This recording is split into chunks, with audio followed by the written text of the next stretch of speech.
Some theories suggest that consciousness isn't just something that exists within the universe. It's actually fundamental to reality itself. The consciousness creates reality hypothesis argues that without an observer, the universe remains in an undefined potential state. This would mean that the choices we make aren't just responses to a pre-existing world, they actually bring that world into existence. Of course, this idea is controversial.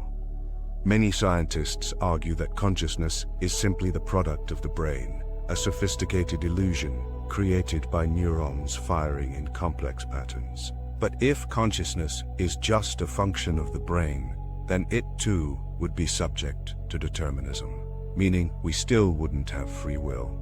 But here's where it gets even weirder.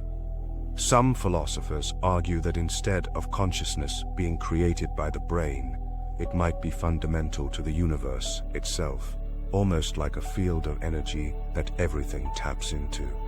This idea is known as panpsychism, and it suggests that consciousness isn't just a property of humans, but something embedded in reality itself, from atoms to galaxies.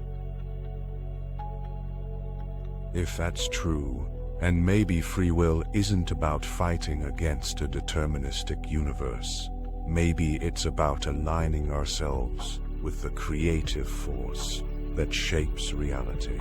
Instead of being passive observers, we might be active participants in the unfolding of existence. So, what does this mean for free will?